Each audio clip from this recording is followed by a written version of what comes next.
Hey everyone, and welcome back to another episode of Bayou Chronicles. We're your hosts. I'm Bethany. And I'm Crystal. Today we are wrapping up our series on Becky Gary with possible theories about what happened to her. Before we get into it, we wanted to thank Joyce for speaking with us and telling us so much about Becky when we first sat down with her, and we've even continued to keep in contact with her via text message, phone calls. I don't know, it feels like we really got to know her, and we are so thankful we have learned so much about her life, and it's really, I know, helped Crystal work on this case and writing it and just being genuine and not just, I don't know, like when you listen to another podcast, like when we do our other episodes and we just listen to research, like we actually got to know about this person, so it just made it 100% genuine. So thank you once again to Joyce. And for our listeners out there, if there is a case that is close to you that you want to make everyone more aware of, please reach out and let's get together, because that's really how this case fell into Crystal's lap, not mine. So continue to reach out if this has happened to you in your life or you know of somebody, and we can always help. And we are more than happy to bring awareness, because that's where it all starts at first. So, yeah, I agree. I'm going to pass it on over to Crystal so she can kind of get us into these theories. Yeah, I just wanted to kind of jump straight into everything we're talking about today. Just kind of as a wrap-up episode. So, obviously, if you haven't listened to our other two episodes about Becky Gary, please go back and listen to those first. Obviously, you could listen to this one, but it's going to be a little bit more confusing because you're not going to know a whole lot of the backstory behind things. So I highly suggest going to listen to those first. But today, I do want to talk about some different theories, or I guess suggestions that have been made that the evidence kind of points toward that could have happened in this case. Try to keep an open mind with them all. Just keep an open mind. That's the best way. I'm not really placing a judgment while I'm talking about these cases, so I don't want you to feel like maybe I swing one way or the other as we're talking about them. One of them is completely outlandish and is most likely not what happened. The other two are very plausible. There are a couple of other theories surrounding this case of things that need to be talked about. I will kind of touch on them at the end. But I also want to say that today's episode might be a little bit different than some of the other ones. I'm not necessarily telling you everything. I mean, I am telling you everything, but I'm not like just speaking to it in story form. I definitely wanted to use today's episode as kind of like a commentary between Bethany and I, because we have discussed this a lot, and just use it as an opportunity to kind of have a monologue, of sorts about it.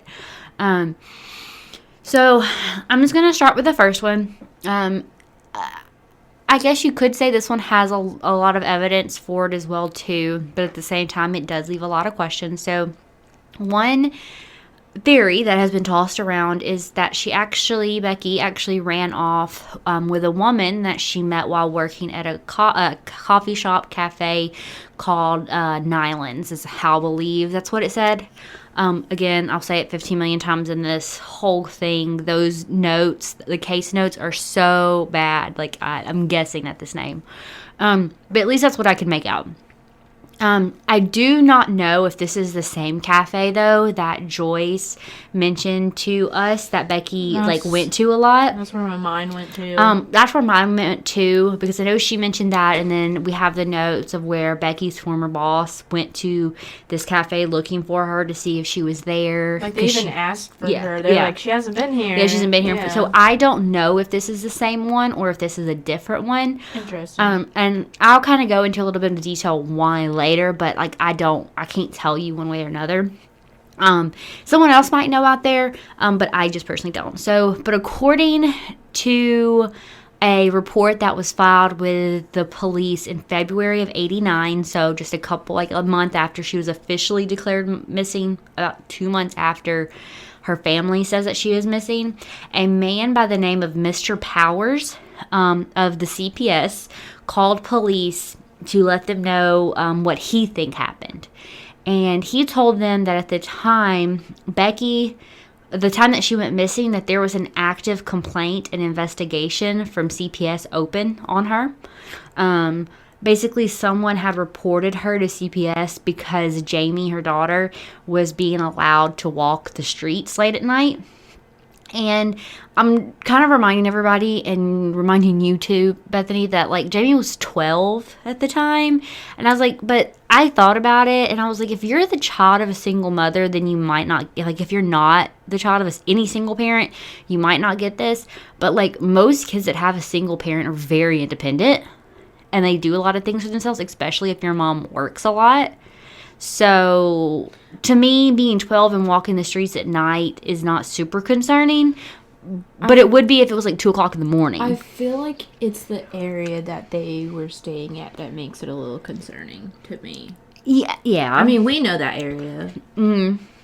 I mean, that's where my mom is from. And I know back in the 70s when she was born. Like, I've told Crystal the whole story about, and yeah.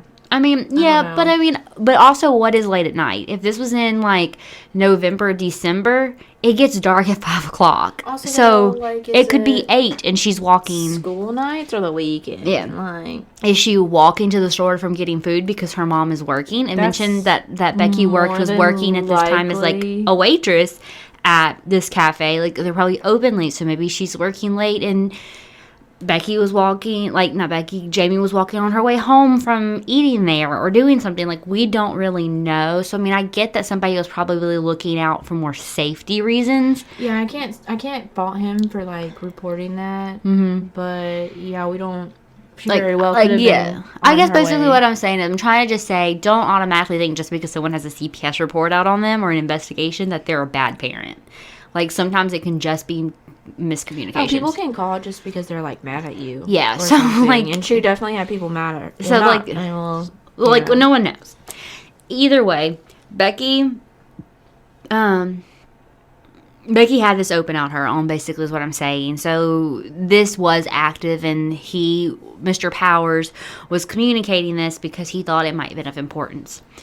So Becky worked at Nyland with this woman named Linda Carter, which is not Superwoman's, not Superwoman. Is that Superwoman's name, Linda Carter, or am I thinking of somebody else?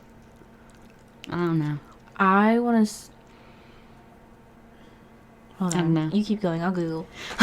As I was writing this, I was is Superwoman or the woman in Wonder Woman? Wonder Woman. Is it Wonder Woman? I don't know. I was thinking about this the entire time I was writing it. I'm sorry. That was totally sidetracked. But a CPS agent, Mr. Powers, also told police that Linda Carter had an open investigation on her for having her daughter actually engage in some form of prostitution.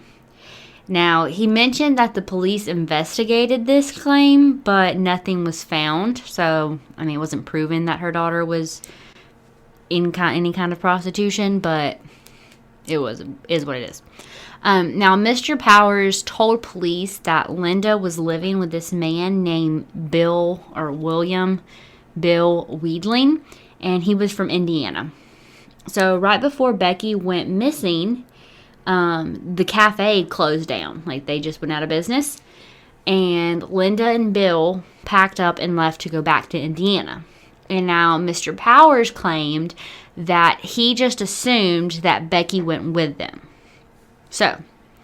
Okay, I don't mean to cut you off. Uh-huh. You were right. What? It's not Wonder Woman's real name is Diana Prince. Okay, yes. But the lady that played the original, like in the 70s. Her name is Linda Carter?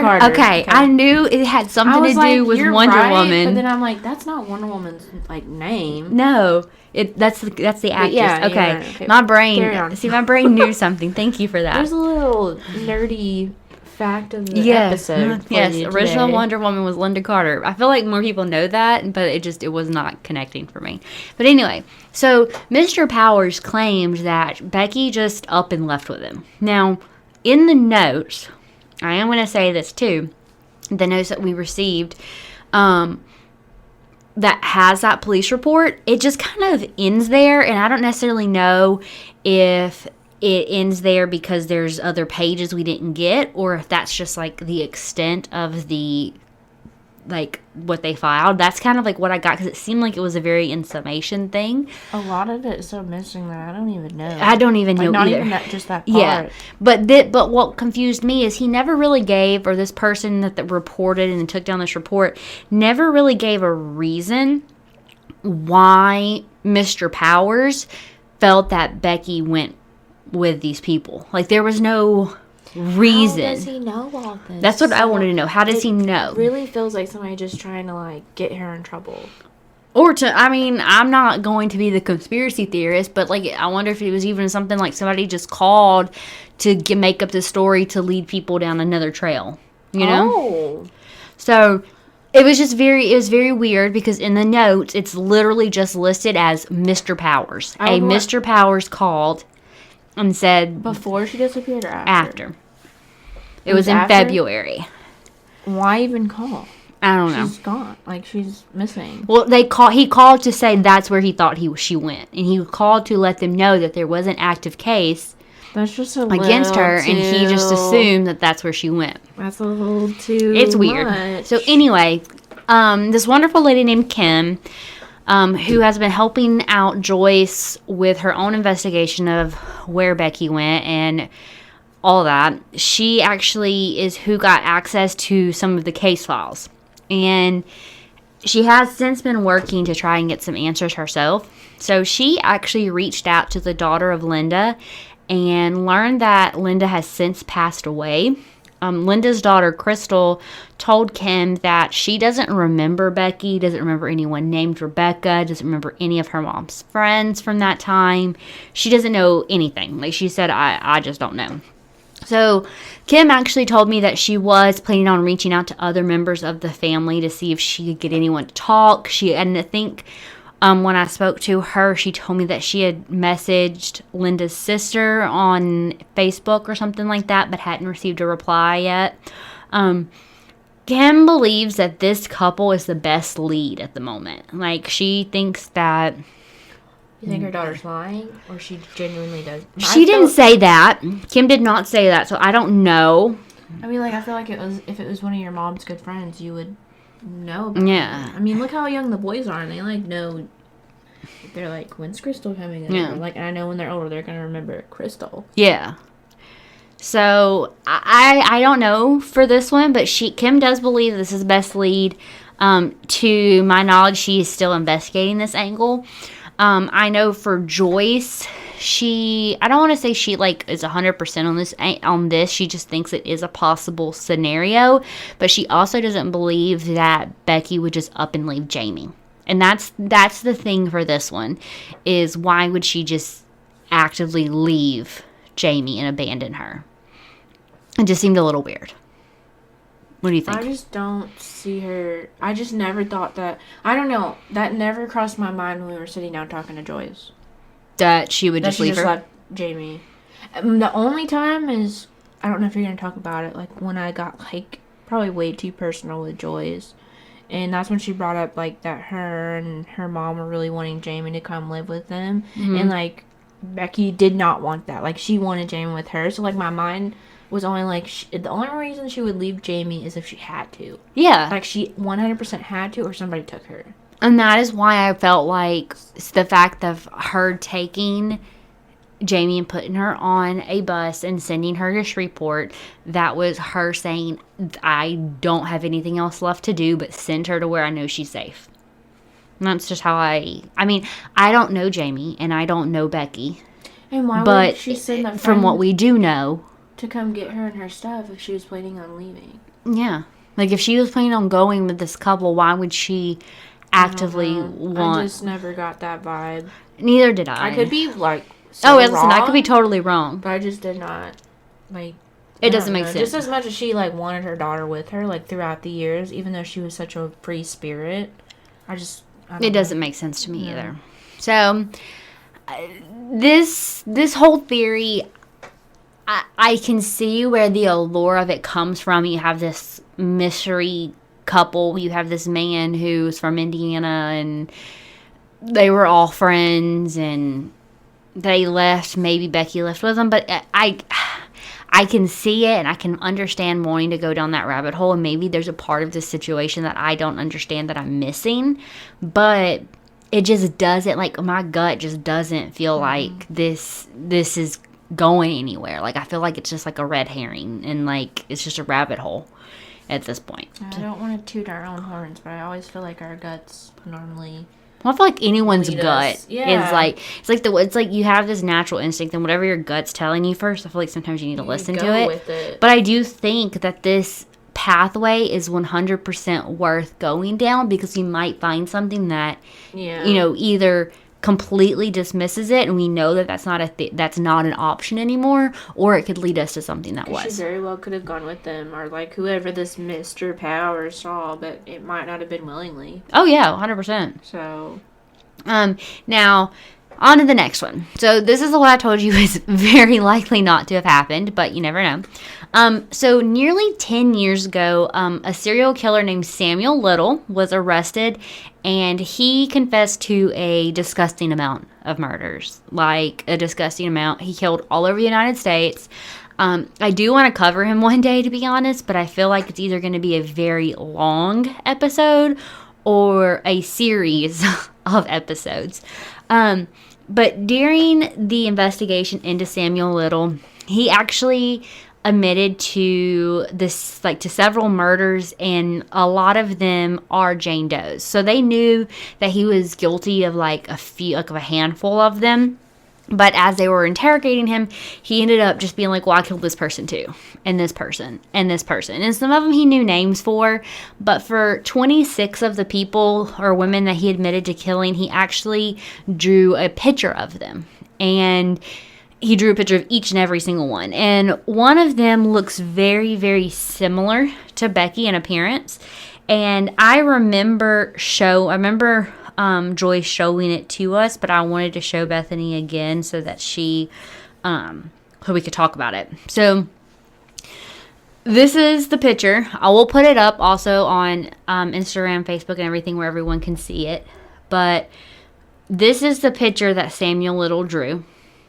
And this is Becky. And like Joyce says she feels like just the similarities between them are very striking. The hair is way too big, though. The hair in the picture that he drew, yes, is way too big. Because the hair here almost looks like an afro.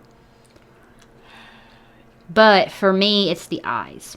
And the eyebrows. Mm-hmm. But it's like, is that me just like really wanting to see it? Yes. Or... that too. I also thought that. Is it me wanting to see it or what?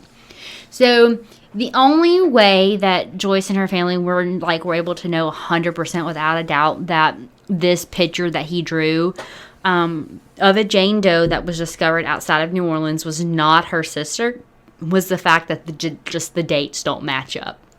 So the dates that he killed this woman, this Doe, don't line up when Becky went missing. Now, when Joyce and I were talking about it, though, she did mention that, we did talk about the fact that he very well, with as many people that he killed, he very well could be getting dates mixed up. Like, he was also, in his, 70s or he was a good bit captured? Yeah, he was a good bit older. So there is the possibility that he just does not remember the dates clearly and that it was her sister. And I mean, when you kill that many people, are you unless you're just a complete psychopath and you remember every single thing? I wouldn't. I wouldn't, but I don't know. I could say that it could be, but they do believe that it is not her at all. As much as it does look like her, it just isn't. Now, the reason that I bring this theory up in general, just even regardless of the fact that the dates don't match up, is that just because it wasn't Samuel Little doesn't mean that it couldn't have been another serial killer, because as we've talked about, there were a lot of serial killers active in this time in the late 80s, early 90s. Louisiana themselves had a lot that were active in this area. Now, they probably weren't really active and had their first murders until the early 1990s, but that doesn't mean that there wasn't some that we didn't know about, or that there wasn't another serial killer from somewhere in the country traveling through. Now, I mean, truckers. There's a lot of questions about this too because as we go into other stuff, we have, like when I talk about our next one, we also have to think about the fact of the state that Becky's apartment was left in. It wasn't like she put up a fight. It was like it was someone that she knew. It wasn't like she was unwilling to go if she did go. It looked like she was packing, someone met her, and then she disappeared. So the serial killer idea is intriguing, I think, because, like, I want to talk about it, but, and, like, and I don't want to say I want it to be true, but I'm not saying that at all. I guess I'm saying it's, like, an intriguing theory. It's like oh, that would be really interesting if you know, this other serial killer that we know for sure was responsible, then it would almost be like a sense of closure because, like, we would know for sure what happened and we would be able to, like, solidify this what happened. I don't get that vibe. And it's the coffee cups that do it. Yeah, I don't get that vibe. I mean, yeah, I'm with you. I guess the reason I'm intrigued by this theory is because it gives me, I don't want to say a sense of hope, but it gives me like it gives me a little bit more securedness of like, okay, we would know that the person may have gotten like we got justice for her. There's an ending, we know, whereas some of the other theories still have a whole lot of questions about it. Does that make sense? I want it to be what it actually is, not what feels like fits the puzzle piece together. Yeah, 100%. And that's probably what a lot of people, what a lot of people think when they listen from our first episode is what me and you both think. Mm-hmm. But I don't know. And then I'm like, is that putting like a curtain over our eyes so we can't see any other theory? And probably yes, because the last theory Crystal's going to talk about is what I believe, like 2,000%. Mm-hmm. But I mean, and that's why I kind of feel like it's really difficult. It does look pretty similar, but it is, yeah. So the last theory, and the one Bethany's talking about, feels like, you know, maybe like, you know how people say you view stuff with rose-tinted glasses when you're in love. I feel like it's the same kind of theory. You have a bad man and you want this bad man to be responsible. And I feel like while it is intriguing to want to say this is what we feel like happens, we don't have the proof to say if it did or didn't. So let's get into the big boy theory. The theory is that Edwin Edwards, our former governor of Louisiana himself, was actually involved in Becky's disappearance. Now, as you remember, we talked about Becky and how she had a very close personal relationship with Edwards since she was a teenager. We even went as far as to suggest that he may have been grooming her in like a sexual manner. Oh, 100%. As I'd suggest, I don't want to get sued. We have, you can sue me. You can sue Bethany, not me, please. In November of 1989, though, a man ended up calling the police, and he identified himself as Paul. Now, Paul said that he was calling from a covenant house in New York City. Now, if you're not familiar with what a covenant house is a place where people who have like been sexually abused, domestic violence, that kind of stuff, it's where they can go, and they're all over the country. We have a lot in Florida. And so he said that there was a man that he knew that admitted to killing a woman, and her name was Rebecca Pauline Gary. And he said that she was in the trunk of a brown Ford van, and that the first 3 license plate numbers were 6UX. Okay? Very specific. I mean, if someone called me and said all that, I really wish me and Crystal had recorded. Well, we would have had to have Joyce's permission, but I really wish we had recorded, like video recorded us. Because if you could have saw me and Crystal's like face during half of this, like when she was telling this specific story, it was wild. And I will say this is a part of the police notes that we have that detail all of this. They are very hard to read, so if I get stuff wrong, it's really just because I'm struggling to understand it. There's so much information buried in these notes, and it is really, really hard to read. So if anyone out there, I'm telling this every single time, if someone out there is willing to help us look through these notes and help transcribe them, I am begging you at this point. Like, we need help with this. Anyway, he claimed that this man, Paul's friend, claimed that he did this because former Governor Edwin Edwards had asked him to take care of her and paid him to do it. Now, there's no proof of this other than what this man said. Joyce did tell us that they ended up going to the location that they said that this vehicle was parked to look for her, and she was not there. She was not there, and the truck was not there. We did bring up the idea and the thought that maybe the car or van or whatever it was got towed. I mean, do you think it would just stick around? Do you think they would just leave it there, or? But then I was even thinking about it. Like, if they got the car towed, the vehicle towed, if her body was in there, it wouldn't be long before it smelled and someone would have found it. They check it even when they tow them. Like, so I don't. This theory makes me want to be like, oh yes, this is a great track to go down, because who really says that? It's way too detailed. I still believe it, but I think they went back and moved the car. Something happened. Yeah. But it definitely is too specific to just be completely overlooked.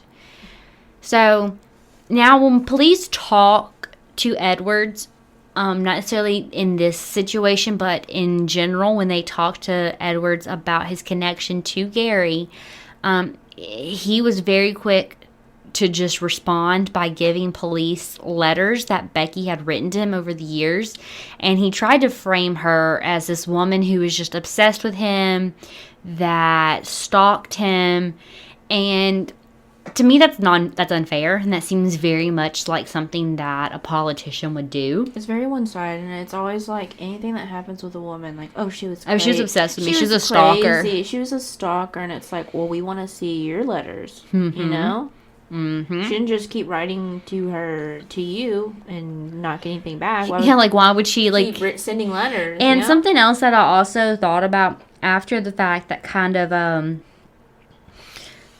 made me question this is it made me wonder how much is missing from the case files that we do have, is if anyone ever did look at these letters that she wrote to him, wouldn't you know if a letter is one-sided or two-sided, but based on the way a letter is written? Like, typically when you write a letter to someone, you're responding to something else that they wrote in another letter. You're answering their questions. If they ask you anything, they're continuing on a conversation. And we don't know if he threw some letters away. If it was just the letters that really did, make her look like she was a lovesick puppy. Exactly. So that's why I was like, well, how far was it actually investigated? So I can't help but wonder still, though, if what Becky was carrying around with her were actually the letters that Edwards had written back to her that she had kept as proof. You're a genius. I never thought of that. No, see, that was my immediate gut feeling, was that what she had was like communication from the two of them, like maybe like stuff that he took her to, like I always thought it was pictures. Well, see, I always thought it was pictures. See, I was thinking pictures too, but I'm thinking about, like, if I'm trying to, like, prove a relationship with someone, I'm going to have, like, timestamp stuff that we did, receipts, like, if they went to an event or something together, if they took a picture somewhere, like, if they took a picture and they were in downtown New Orleans and, like, maybe they went to do something after and she had the ticket stubs for that, or like Pandora's box. Yeah. You know you're not supposed to open Pandora's box, but I want to open that envelope. If I could go back, I would open it. And that's what Joyce said too. Joyce said that if she could go back, she would pressure her sister more to tell her what is inside those envelopes. But she's such a sweet woman, and because she wants to know. She didn't want to go over her privacy, so I 100% respect that. Cause I mean, I do too. And like, we nosy. Spoke about it. She'd been in the shower, and I would have been sitting on that bed, and I would have going through it. Open. She's better than I am. There's like points where you just gotta let them live their life. Mm-hmm. you can't regret on stuff that you didn't do in the past. So Yeah. I hope Joyce doesn't feel that way. Oh, I know, me too. I mean, there's nothing she can go back and do now. No. But I do wonder if what Becky carried around was proof that Edwards had something to do with it. My God. I also questioned this as well, too. And I'll be honest, I don't really know the full timeline of events, but I do believe all of this happened prior to Edwards going to jail, going to prison for all the crazy, schemy, political, and like money laundering, basically, stuff that he did. So I also couldn't help to wonder if maybe Becky had some type of information about his criminal misdealings and things that he was doing, and that is also what she was carrying around in this manila envelope, Which would suck, because he probably thought silencing her was going to get him out of that, and he still got arrested. and he still got arrested.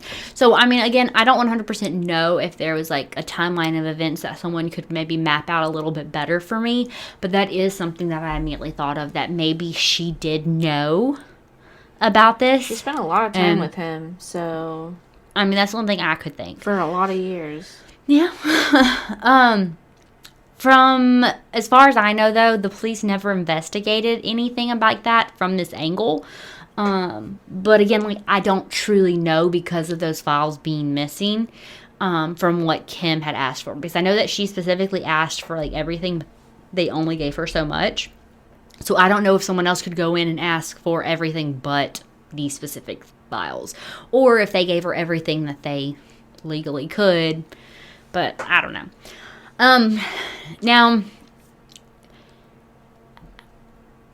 I struggle with wanting to be blinded by the fact that Edwards 100% had something to do with it, because there was a lot of fear when he was alive from people saying something, because they didn't want to like get sued, they didn't want to like, you know, make a whole big scene. But part of me is like, should we have been making a whole scene this entire time? Is only talking about it after he is dead doing a disservice to Becky? Like, should we have been causing a scene? And I don't know. And I feel like if I just say I know that Edwards was involved and he had something to do with it, and I leave my decision there, that's not good, because I feel like I'm being very blinded by that. So I feel like a lot of people feel like that in life, though.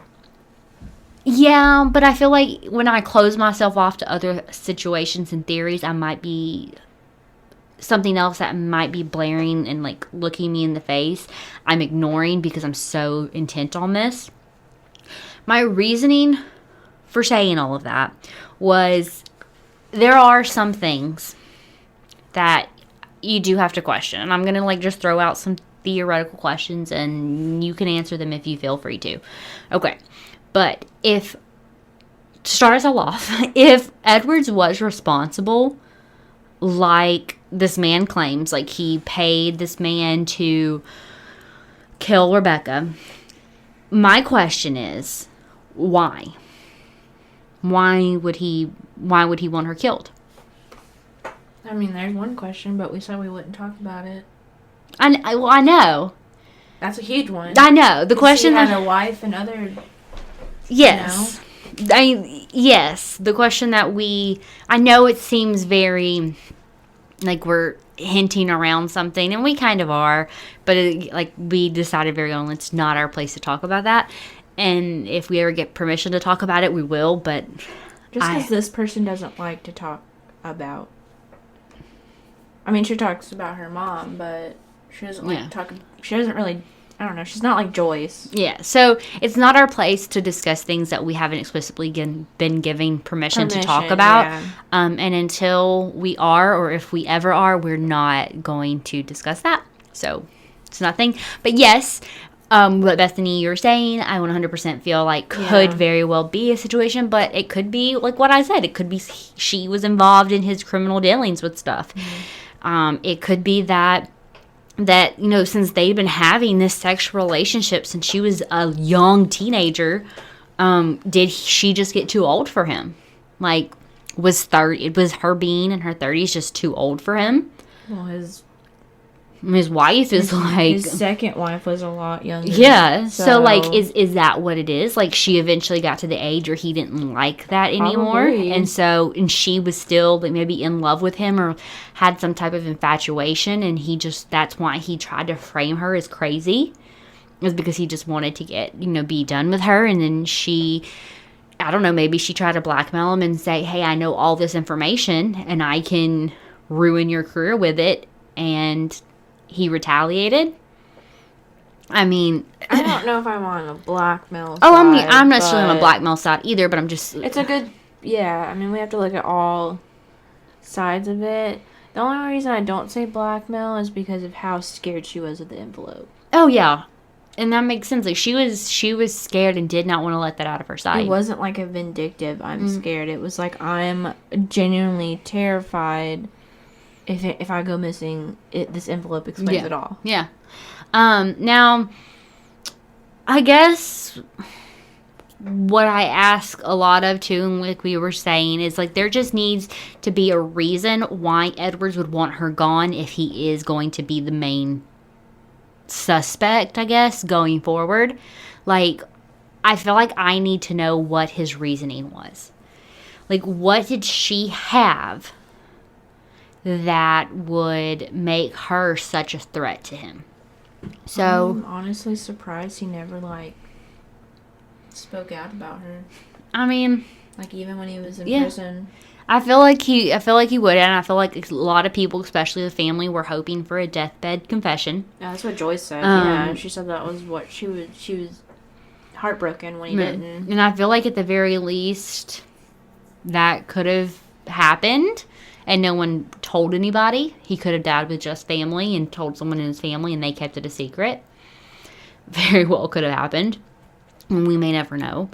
But there's just so many things, I guess, for me about the way her apartment especially looked that make me feel like maybe this man that Paul is talking about is someone that Joyce knew that worked with Edwards. Like, they had, like, a close personal relationship as well, too. I mean, the first thing that comes to mind are those bodyguards he always had with him. Yes.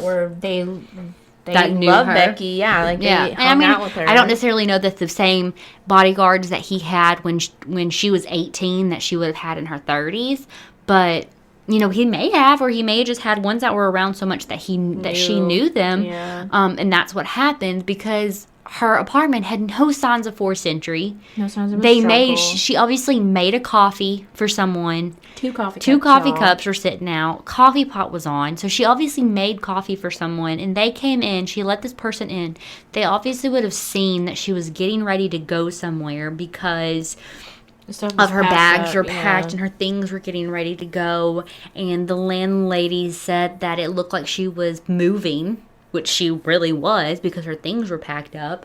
So if you're running away, like Mr. Powers or whatever, you don't pack up everything. You just get a small bag and go. Yeah.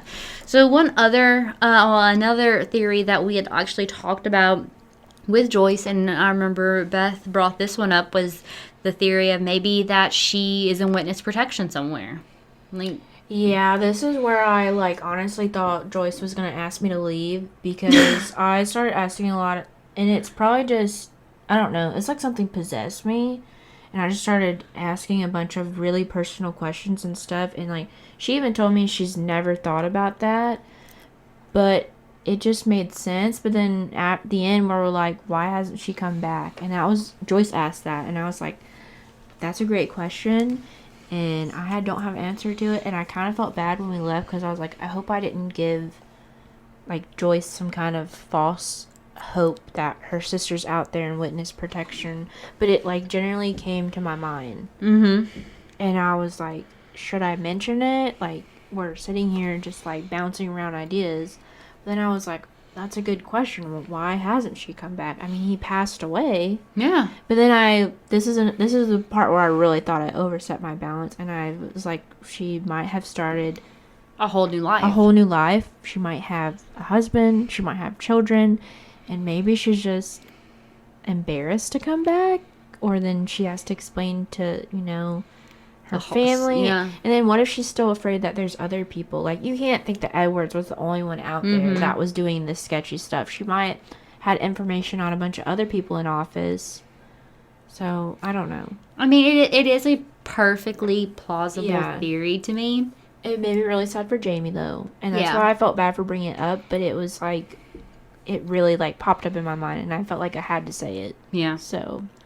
I know another theory that we kind of played around with and Joyce had mentioned to me was about if maybe she was in a mental hospital somewhere. Yeah. And she is at the perfect age where schizophrenia makes its ugly head known in a lot of people, and especially women. Well, we had already talked about in previous episodes she has stayed at one before. She did. So if mental health played a part of it, that could very well be something. We don't know if maybe she just kind of had a lapse and was like so many of our homeless population today and is just, mentally not helped, I guess is the best way I could describe it. And she just kind of got lost in the system. I would hope and pray that is not reality, but that to me and to Joyce is, doesn't think she may not even remember who she is. She might not know who she is, where she's from, or how to get help. So the one last little, I guess you can call it theory, that Joyce has really talked to me a lot about, and I haven't really been able to get a whole lot of information directly from this person. Joyce feels like there's more to this story than this person's letting on, but there is a man named Jimmy Jeter, and he was known to Rebecca, and he actually worked for the police force and was in a relationship with Becky for a while. Now, shortly before Rebecca went missing, she received a phone call by the Shreveport police chief at the time named Charles Gruber. And Jimmy Jeter swears up and down that Gruber was not the police chief when this whole thing happened, and he was not the police chief that called Becky.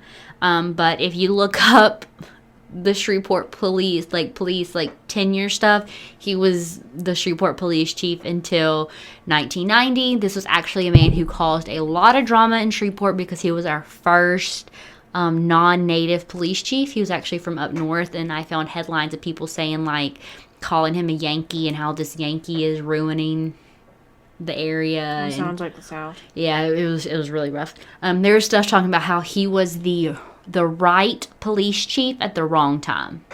Like, if we would have had him, like, 2 or 3 down the road, he would have done a lot for the area. But because we were coming off of back-to-back politically and, like, corrupt police chiefs that were, like, stealing from our system, we had this guy come in who completely, like, tried to change stuff and run it by the book. He was, like, a vet, and... It sounds like they wanted to continue to be corrupted. They did. And so the area did not like that. Of course. And they can't be bad.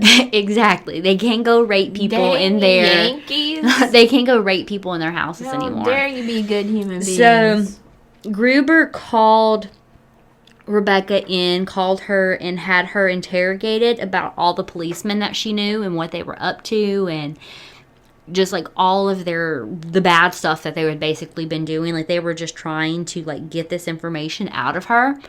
And Joyce mentions that after this interrogation happened, that Becky did start acting really weird after this.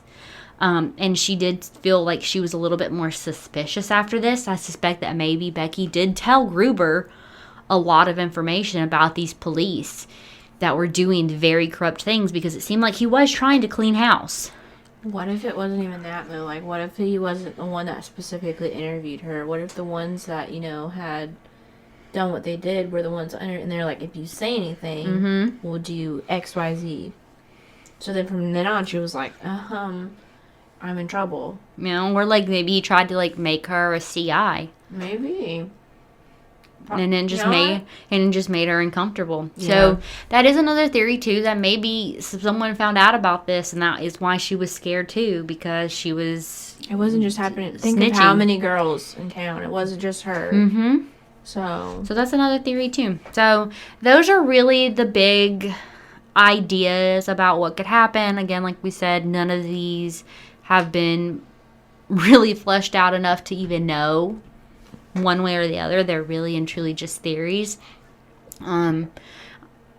It's just the car. It's just the car with the license plate that doesn't work. Yeah, the car, the license plate still does to get it, which does not make sense for me, because like that's so specific. How could you have not followed up more on that? I know they kind of try to frame it like it was like a dead end, but also, how many people knew about her publicly with Edward? And how did she get to New York City? Yeah, how do you... Did she go to the Covenant? Like, if she's in the Covenant house, I know that Joyce's daughter, Bridget, was talking about maybe she went to a Covenant house in, like, Baton Rouge or New Orleans, and for safety reasons, they moved her to another one. I mean, that's pretty far away. And that's pretty far away. That would have gotten her away. But, like, did they follow her there and kill her there? Like, if so, that's a lot of money. That's a lot of time. Bounced around to different states. I don't know. I mean, joined a commune. Like, there's so like. But I mean, just think about it. Like, if she was in New York City and was killed in New York City in a Covenant house because Edwin Edwards wanted someone to kill her and get rid of her. What could she have known that would have been a big enough deal that they would have to chase her down all the way to New York City to kill her? Exactly what he got arrested for. Well, yeah. And he still ended up going to jail for her. So, but probably way more than that. It was probably a bunch of other people in office that never saw jail time. Yeah. I don't know. So, tell us, guys, what you think your theory is. I feel like this is totally going to be a case that is going to haunt me because I'm going to want to know. These are the cases we love to do because this is like genuinely somebody like reaching out and like help us. But it's not like our every Sunday episodes where like we know what happened. We know where the killer is. We know like if they passed or not or where they are or what happened. We don't know this one. Yeah. So I guess I would like to say, or to challenge everyone out there, when you are talking to somebody about true crime, like we all do, just say to somebody, do you know about Becky Gary and her being missing? Do you know about that case? And when they say, no, what are you talking about? Be like, there's a theory that our former governor, the Louisiana former governor, Edwin Edwards, has something to do with her disappearance. And then just tell people about her. Just give them, even if it's like a 30-second, 1 minute long snippet about who she was, what you've learned here, just enough to get people to like search for her, pay attention, Google searches, bring her information back into her everyday stream of life.